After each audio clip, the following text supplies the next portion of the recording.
Hi hello அனைவருக்கும் வணக்கம். இன்னைக்கு நம்ம பார்க்க போற பதிவு என்னதுன்னா, நம்முடைய பிரச்சனைகளை தீர்க்கக்கூடிய ஒரு எளிமையான பரிகாரம் தான் நம்ம பார்க்க போறோம். நம்ம எவ்வளவோ பரிகாரம் எவ்வளவோ வழிபாடு செஞ்சிருக்கோம்.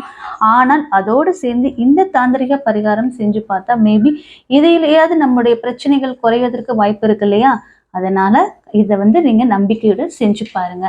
ஏன்னா பிரச்சனையால் பாதிக்கப்பட்டு இருப்பவர்களுக்கு தான் அந்த பிரச்சனையோட வலிகள், அதனால் ஏற்பட்ட பாதிப்புகள் என்ன என்பது அவர்களுக்கு தான் தெரியும். வெளியிலிருந்து நம்ம பார்க்குறவங்களுக்கு அந்த அளவுக்கு அந்த பிரச்சனை பெருசா தெரியாது. ஏன்னா சாதாரணமா தெரியும். அந்த பிரச்சனைகளை அனுபவிப்பவர்களுக்கு தான் அதனுடைய வழிகள், அதனுடைய கொடூரம் என்ன என்பது தெரியும். அந்த வகையில் ஒவ்வொருவருக்கும் ஏதாவது ஒரு பிரச்சனை என்பது இருக்கத்தான் செய்யும். அந்த பிரச்சனைக்குரிய தீர்வுகளை பற்றி தான் நம்ம பதிவுல பார்க்க போறோம். மகாலட்சுமி தாயாருக்கு உரிய கிழமை தான் இந்த வெள்ளிக்கிழமை.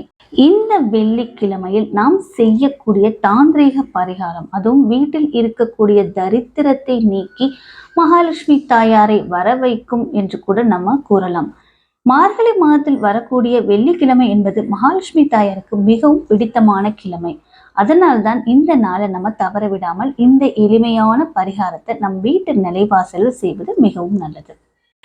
இந்த பரிகாரத்தை நம்ம நிலைவாசல செய்யும் பொழுது மகாலட்சுமி தாயாரை நம் வீட்டிற்குள் எழுந்தருளி நம்முடைய பிரச்சனைகள் அனைத்தையும் தீர்த்து வைப்பார் என்பது நம்பிக்கை. இந்த பரிகாரத்துக்கென்று நமக்கு சில பொருட்கள் தேவைப்படுதுங்க. அவை அனைத்துமே மகாலட்சுமி தாயாரின் அம்சம் பொருந்திய பொருட்கள் தான். ஃபர்ஸ்ட் கல்உப்பு, இரண்டாவது கிராம்பு, மூன்றாவது நெய், நான்காவது பச்சை கற்பூரம். இவை அனைத்துமே மகாலட்சுமி தாயாரின் அம்சம் என்றே சொல்லலாம். இவற்றை யார் ஒருவர் அவருடைய வீட்டில் நிரந்தரமாக வைத்திருக்கிறார்களோ அவர்களுக்கு மகாலட்சுமியின் அருள் கிடைக்கும் என்று சொல்றாங்க. இந்த பரிகாரத்தை வீட்டில் செய்யக்கூடாது. நம் வீட்டு நிலவாசப்படியில் நடுவில் தான் செய்யணும். நிலவாசல்ல தான் அஷ்டலட்சுமிகளும் குலதெய்வம் குடியிருக்கிறார்கள். அதனால் அந்த இடத்தில் நாம் செய்யும் பொழுது நம் வீட்டில் இருக்கக்கூடிய எப்பேற்பட்ட தரித்திரமும் இருந்தாலும் அவை அனைத்தும் நீங்குவதோடு அஷ்டலட்சுமி மற்றும் குலதெய்வத்தின் அருள் நமக்கு பரிபூர்ணமாக கிடைக்கும். அஷ்டலட்சுமி மற்றும் குலதெய்வம் நம் வீட்டிற்குள் வருவதற்குரிய வாய்ப்புகளும் உண்டாகும். அதற்கு ஒரு சிறிய அகல் விளக்கு எடுத்துக்கோங்க. அந்த அகல் விளக்குல கொஞ்சம் கல்உப்பு போட்டுக்கோங்க. அப்புறம் 7 அல்லது 5 கிராம்பு போட்டுக்கோங்க. கிராம்பு மொட்டு உடையாம இருக்கணும். அந்த கிராம்புக்கு மேல, அதாவது அந்த கல்உப்புக்கு நடுவுல 1 ஸ்பூன் நெய் ஊற்றுங்க. அந்த நெய்க்கு மேல 2 துண்டு பச்சை கற்பூரத்தை வச்சிருங்க. அந்த பச்சை கற்பூரத்தை வைத்து விட்டு அதை ஏற்றி விட வேண்டும். எவ்வளவு நேரம் அது எரிகிறதோ அவ்வளவு நேரம் வரை எரியட்டும். அதை அப்படியே விட்டுடுங்க.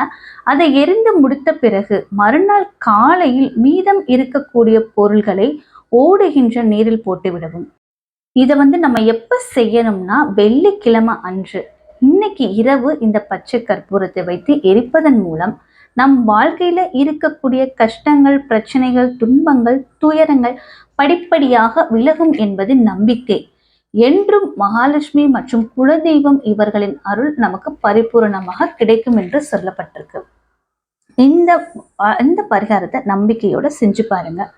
வாழ்க்கையில் ஏற்படக்கூடிய பிரச்சனைகள் தீர்ப்பதற்கு இந்த ஒரு எளிமையான தாந்திரிக பரிகாரம் முழு மனசுடன் செஞ்சு பாருங்க. இதை செய்து வழிபாடு செய்பவர்களுக்கு அந்த பிரச்சனைகள் அனைத்தும் படிப்படியாக விலகும் என்பது நம்பிக்கை. விருப்பம் இருப்பவர்கள் ஒரு முறை முயற்சி செய்து பாருங்கள். நம்பிக்கை இருந்தா செய்யுங்க. நம்பிக்கை உள்ளவர்கள் செஞ்சு பாருங்க. நம்ம இதுல சேர்த்திருக்க எல்லா பொருளும் மகாலட்சுமி தாயாரின் அம்சமான பொருட்கள் தாங்க. உங்க வீட்டு பக்கத்துல நீர்நிலை இல்லை, நாங்க எங்க போய் ஊத்துறது மிச்சம் இருக்க பொருட்களை அப்படின்னு கேட்டீங்கன்னா, ஒரு பாத்திரம் எடுத்துக்கோங்க. இப்போ நீங்க இன்னைக்கு நைட்டு இந்த பரிகாரம் செஞ்சு முடிச்சுட்டீங்க. மறுநாள் காலையில ஒரு பாத்திரத்துல கொஞ்சமா தண்ணி ஊற்றிட்டு இதுல இந்த இருக்கிற பொருள்லாம் அந்த பாத்திரத்துல கொட்டி அந்த தண்ணியில உப்பெல்லாம் கரைஞ்சிரும் இல்லையா? அதுக்கப்புறம் இந்த தண்ணியை கொண்டு போய் வீட்டுக்கு வெளியே மரம் இருந்துச்சுன்னா அந்த மரத்துக்கு கூட நீங்க ஊற்றலாங்க. யாருக்கும் கால்படாத மாதிரி இந்த தண்ணியை ஒரு ஓரத்துல ஊற்றி விட்டுட்டு வாங்க. இதை நம்ம வெள்ளிக்கிழமை நைட்டு தான் செய்யணும். நம்பிக்கையுடன் செஞ்சு பாருங்க. மீண்டும் அடுத்த வீடியோல பார்க்கலாம். நன்றி, வணக்கம், தேங்க்யூ.